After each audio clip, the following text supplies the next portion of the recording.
नमस्कार, कड़क बात में आपका स्वागत है।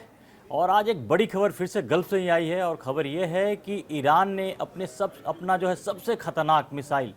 और आपको जाहिर है कि वो मिसाइल किसके लिए है, इजराइल के लिए है। और ईरानी सेना ने भी धमकी दी है, इजराइल का नाम नहीं लिया है लेकिन धमकी ये दी है कि दुश्मनों ने किसी भी तरह से अगर ईरान को नुकसान पहुंचाने की कोशिश की तो उसका अंजाम बहुत बुरा होगा। और इसके पीछे की खबर ये बताई जा रही है कि जो ईरान ने इंटरकॉन्टिनेंटल बैलिस्टिक मिसाइल, जो अब तक की सबसे खतरनाक मिसाइल मानी जा रही है, इस तरह से बनाई है और उसके टारगेट पे इजराइल ही होगा। आपको याद होगा जब पिछली बार भी जब इजराइल और ईरान के बीच लड़ाई हुई थी तो ईरान ने बैलिस्टिक मिसाइल से इजराइल को काफ़ी नुकसान पहुंचाया था। तो जो आपको लग रहा था कि कुछ हफ्तों से, कुछ महीनों से अगर ईरान चुपचाप बैठा हुआ था, तो चुप नहीं बैठा हुआ था। वो बेसिकली वो आगे की रणनीति बना रहा था, आगे की तैयारी कर रहा था और लगातार वो दुनिया को एक मैसेज दे रहा है कि इजराइल के खिलाफ वो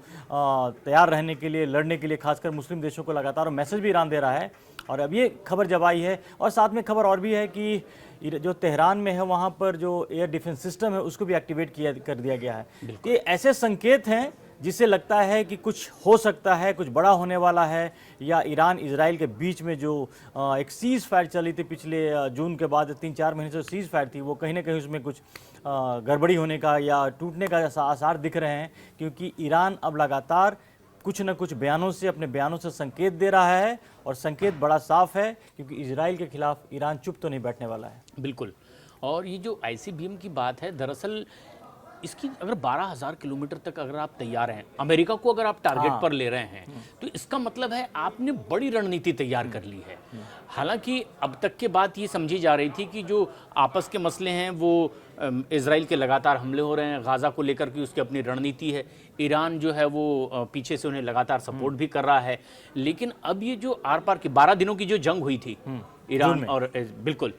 जून की वाली जंग, और उसके बाद से ऐसा लग रहा था कि इजराइल ने अपनी बात साफ कर दी है कि जो उसके इरादे हैं वो उस पर तो आगे बढ़ेगा गाजा को लेकर। लेकिन ईरान की जो तैयारी है, ये इंटरकॉन्टिनेंटल बैलिस्टिक मिसाइल की तैयारी, दरअसल उसे ये पता है कि अगर इजराइल के लिए कहीं से भी बैकअप अमेरिका से मिलता है या कहीं और से भी मिलता है, तो मुझे सिर्फ अब इजराइल से नहीं लड़ना है, अमेरिका से भी लड़ना है, बल्कि अब अमेरिका से लड़ने की तैयारी, और उससे जवाब किस तरह से दिया जा सकता है। अगर इंटरकॉन्टिनेंटल बैलिस्टिक मिसाइल आप तैयार कर रहे हैं, और जैसा कि वहां के सांसद ने तो भी कबूल भी कर लिया, हाँ, तो बहुत सारी चीजें तो दबी छिपी हो रही थी टेस्ट, और अब तो कबूल भी किया गया। मोहसिन जंगने नाम उनका आ रहा है कि उन्होंने ये बताया कि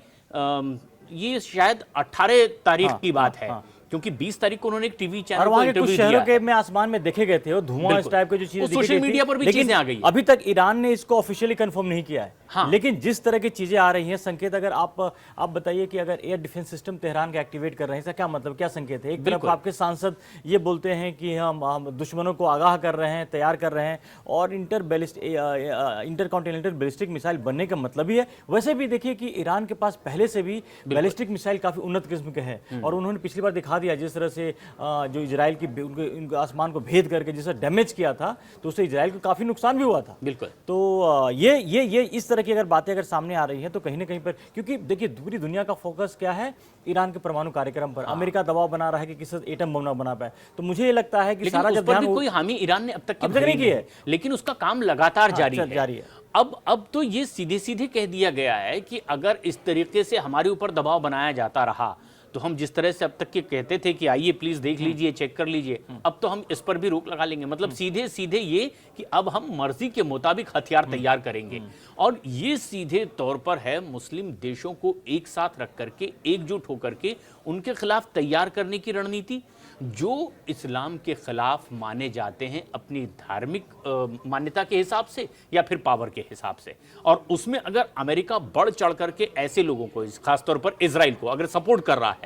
तो इनकी अब तैयारी ये है कि तमाम मुस्लिम देश एक हो जाइए, हम सबसे बड़ी ताकत हैं, और फिर अगर सामने इजराइल ही नहीं अमेरिका भी आए और साथ देने वाले कोई भी आए, तो हमें अब लड़ना, एकजुट मिलकर होकर के लड़ना अब है इस और बात को इसकी थोड़ा तैयारी ऐड करूंगा। करनी है। इसी वजह से देखिए ईरान और सऊदी अरब के बीच हमेशा से एक वो रही दुश्मनी रही है। बावजूद इसके जब अभी जो सऊदी और पाकिस्तान की जो डील हुई है उसको भी ईरान ने सपोर्ट किया है। बिल्कुल। तो ईरान ने अपनी रणनीति चेंज कर दी है। अभी फिलहाल वो ये दिखा रहा है कि जो तमाम जो मुस्लिम देश हैं, 55-56 देश हैं, वो इकट्ठे हो जाएं और ये लड़ाई के जंग की, क्योंकि इसके पीछे की वजह भी बड़ी साफ है प्रशांत, कि इजराइल ने एक एक करके जो जितने प्रॉक्सी थे ईरान के उनको खत्म कर दिया है। या तो हिजबुल्लाह हो या फिर हमास हो या फिर हुती को भी लगातार इजराइल टारगेट कर रहा है। तो इसकी वजह से क्या है कि ये जो चीज़ें अब ईरान को लगने लगा है कि अगर यही इजराइल इसी तरह से आगे बढ़ता रहा तो ईरान पर एक बार हमला करके इजराइल दिखा चुका है कि वो, तो ईरान को शायद वो भी डर सता रहा है कि कहीं दोबारा इजराइल डर के साथ साथ ये बहुत बड़ी बौखलाहट भी है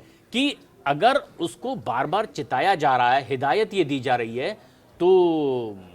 उसके बावजूद उसके कार्यक्रम अगर जारी हैं, तो अब उनको एक वेपन ये लग रहा है कि क्यों ना हम इस्लाम के नाम पर बाकी लोगों को जुटा लें और मैं तो सबसे बड़ी ताकत के तौर पर हूं ही। बार बार ये दिखाने और जताने की कोशिश भी इसीलिए हो रही है। दूसरी ओर ये भी एक सबसे अहम बात है कि जिस तरीके से वो कई ऐसे और मिलिशिया संगठनों को अब तक की ताकत देता रहा है, वो जिस तरह से आप कह रहे हैं कि अगर एक के बाद एक खत्म किए जा रहे हैं, उन्हें टारगेट पर ले लिया गया है, उन्हें अब पूरी तरह से इजराइल ने तो साफ कह दिया है कि किसी भी कीमत पर फिलिस्तीन देश नहीं बनने दिया जाएगा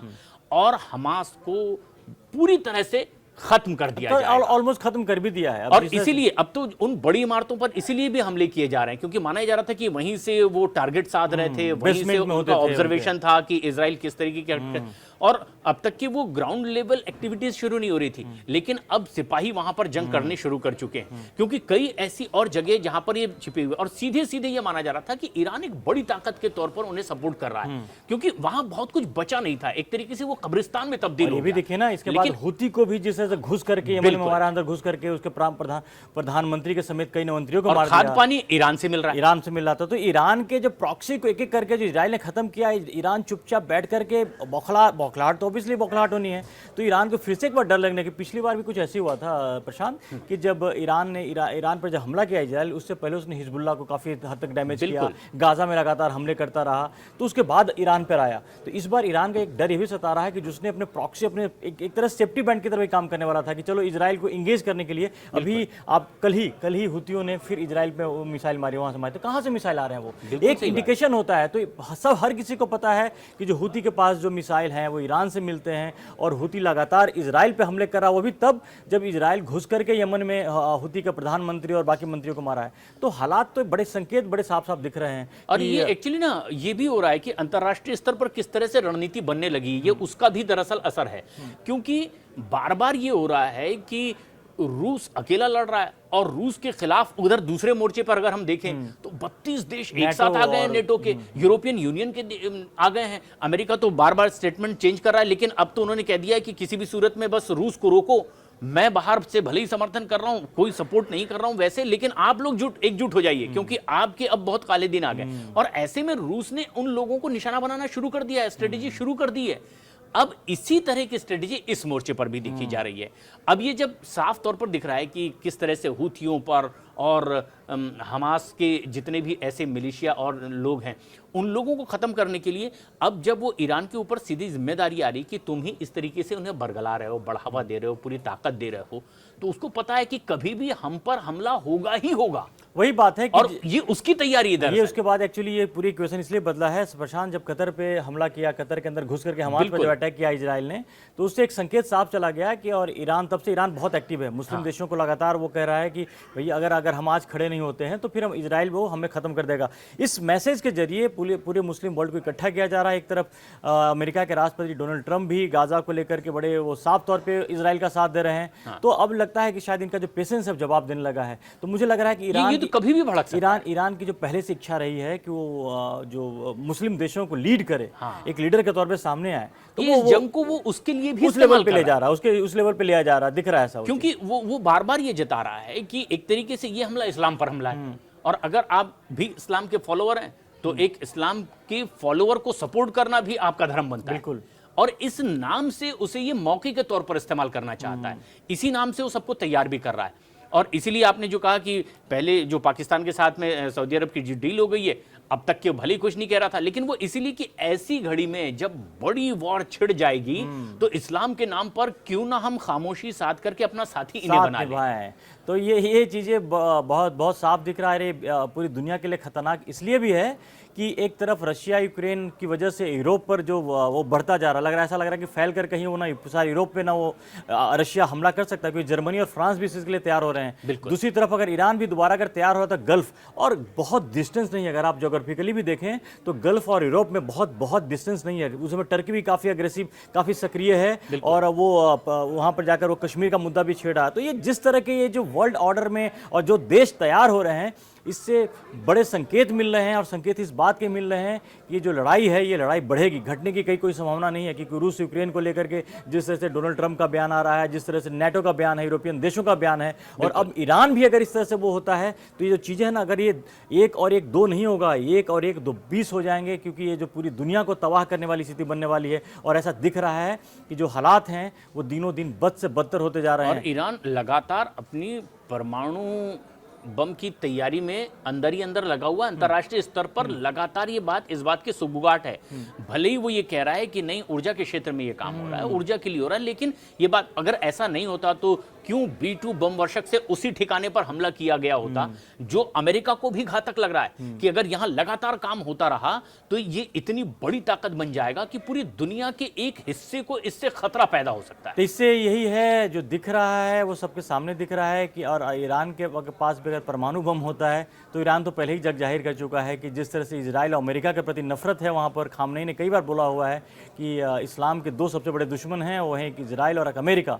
और जिस तरह के बैलिस्टिक मिसाइल बना रहे हैं, इंटरकॉन्टिनेंटल बैलिस्टिक मिसाइल ईरान बना रहा है, तो टारगेट पे अमेरिका, ईरान तो इजराइल तो बहुत क्लियर दिख रहा है। लेकिन अभी हालात जो हैं, ये गल्फ का जो है, गल्फ की लड़ाई भी आगे फैलती हुई दिख रही है, और जो रशिया यूक्रेन की जो युद्ध है वो भी स्प्रेड होता हुआ दिख रहा है। ये बड़ा ही खतरनाक चेतावनी है और खतरनाक संकेत है पूरी दुनिया के लिए। और ये बढ़ा तो या यकीन मानिए कि बर्बादी उस लेवल का होगा जो हम आज समझ नहीं पा रहे हैं, हम इमेजिन नहीं कर पा रहे हैं। तो इन तमाम चीज़ों को, घटनाओं पर हमारी नज़र बनी रहेगी। अगर तक आपने कड़क को सब्सक्राइब नहीं किया तो जाकर सब्सक्राइब जरूर करें, और बाकी अपडेट्स के साथ आपके साथ हम फिर हाजिर होंगे। फिलहाल के लिए धन्यवाद।